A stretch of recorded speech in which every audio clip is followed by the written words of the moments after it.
ಅವರಿಗೆ ಪ್ರಧಾನ ಸಂಪಾದಕರಾದ ಯಾವಾಗ ಇಲ್ಲ ವಾಟ್ ಎಕ್ಸ್ಚೇಂಜಸ್ ಆ ವಸ್ತುಗೆ ಈ ವಸ್ತುಗಳು ಉದಾಹರಣೆ ಮಾಡ್ಕೊಂಡು ನಮ್ಮ ತಂದೆ ತಗೊಂಡ್ಬರ್ತಾ ಇದ್ರು. ಆಟ ಕೊಟ್ಟು ರಾಗಿ ಕೊಂಡ್ಕೊಂಡು ಬರ್ತಾ ಇತ್ತು. ಈ ರೀತಿಯಾಗಿರ್ತಕ್ಕಂಥ ತೀರ್ಮಾನಗಳು ನನಗೆ 78 ವರ್ಷ ಆಗಿರೋದು 3 ದಿವಸ ಅನ್ನ ಊಟ ಮಾಡ್ತಾ ಇರ್ತಕ್ಕಂಥದ್ದು. ಅವತ್ತೆಲ್ಲರೂ ಕೂಡ ಬಡವರೇ ಇದನ್ನು ಊಟ ಮಾಡ್ತಿದ್ರು ಅಂತ ಹೇಳ್ತಾ ಇದ್ರು.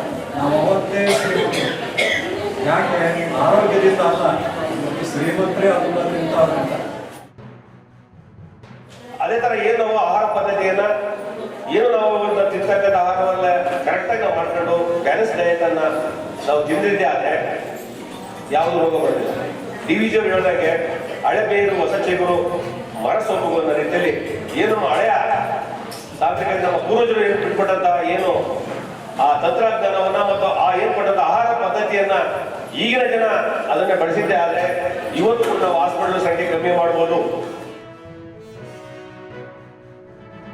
ನಾವು ಸಿರಿಧಾನ್ಯ ರೈತರಿಗೆ ತುಂಬ ಅನುಕೂಲಕರ. ನಾವು ಕಡಿಮೆ ಮಳೆಯಾದರೂ ಕೂಡ ಬೆಳೀತದೆ. ಆಮೇಲೆ ರಸಗೊಬ್ಬರದ ಅವಶ್ಯಕತೆ ಇಲ್ಲ, ಹಾಗೂ ಕೀಟ ರೋಗ ಬಾಧೆ ಕಡಿಮೆ ಇರ್ತದೆ. ಅಂದರೆ ಕಡಿಮೆ ಖರ್ಚಿನಲ್ಲಿ ಜಾಸ್ತಿ ಆದಾಯ ಪಡಿಬೋದು. ಅದು ಸಿರಿಧಾನ್ಯದ ಅನುಕೂಲ. ಅದರ ಮೇವು ಕೂಡ ಅತ್ಯಂತ ಉತ್ತಮವಾದದ್ದು. ಅಲ್ಲದೆ ಗ್ರಾಹಕರಿಗೆ ಏನು ಅನುಕೂಲ, ಸಿರಿಧಾನ್ಯ ಅದು ಪೌಷ್ಟಿಕಾಂಶಯುಕ್ತವಾದ ಆಹಾರ. ಇದರಿಂದ ಆರೋಗ್ಯ ವೃದ್ಧಿ ಆಗುತ್ತೆ.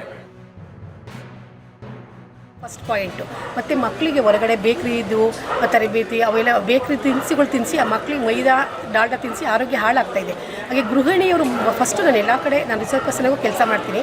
ನಾನು ಹೇಳೋದು ಗೃಹಿಣಿಯರಿಗೆ ಫಸ್ಟು ನೀವು ಮನೆಗೆ ಮಕ್ಕಳಿಗೆ ಉಪಯೋಗಿಸಿ, ನಿಮ್ಮ ಕುಟುಂಬ ಆರೋಗ್ಯವಾಗಿ ಇಟ್ಕೊಳ್ಳಿ. ನೆಕ್ಸ್ಟು ಮಾರಾಟ ಮಾಡಿ.